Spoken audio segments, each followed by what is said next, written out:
A 61-year-old teacher in Texas has been accused of fondling a 7-year-old student, a female student of hers. And after she was accused of doing so, she said, "There's no way I fondled that girl because I'm racist and she's black."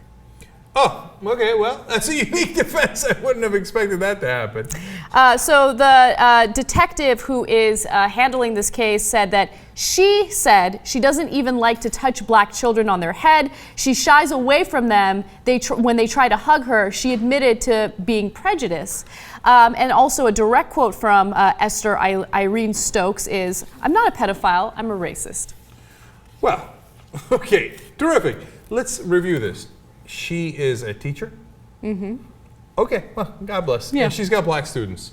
So, well, you know, the judicial case will work itself out in terms of, you know, whether she's a pedophile and is going to serve prison time for that.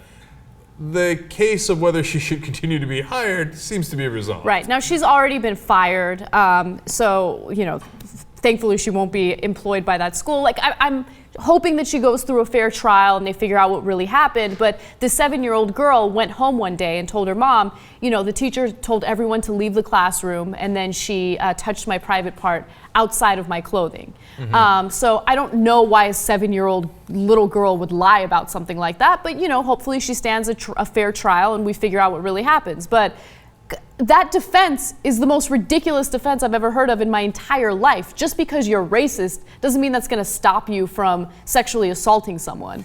Yeah, I right? believe that slave owners were quite racist and sexually assaulted black women for quite a long period of time. That would be a horrible defense. And by the way, in recent times, Strom Thurmond, so racist, he ran for president on the segregationist ticket.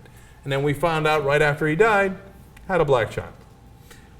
So, turns out racist, not really, you know, adverse to necessarily having sexual contact with blacks. What is wrong with people? Also, like the sexual assault and molestation of children. I mean, it's like it runs rampant. Like, how many times are we going to cover stories like this? And the stories get even more bizarre. Like a 61-year-old elementary school teacher, like touching a 7-year-old girl.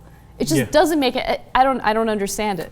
Yeah, no, you're right. It gets crazier every single day. And I mean, there were this, like, when the women started sleeping with the boys, that was like not what you're used to in the beginning. In the old days, old school was obviously male teachers with young girls and stuff.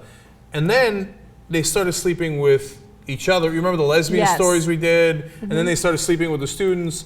And now it's gone to extremes. 61-year-old woman, 7-year-old girl. I think that the one good thing is, you know, when you cover these stories, you show that there are sexual predators among women as well. I think that there was always this huge misconception that it was mostly men. It's always the sexual deviants, they're the guys, and we need to look out for them. No, it could happen with female teachers as well. And I think that they should be prosecuted to the fullest extent, just like guys are. Just real quick, we need people like her to be armed with guns to keep our kids safe. just for the record. Right. No. By the way, Anna, welcome back. And Ricky and John are dicks for booing you. Thank you. For the record. I agree. Also, special thanks to Moises Dominguez for sending us that story.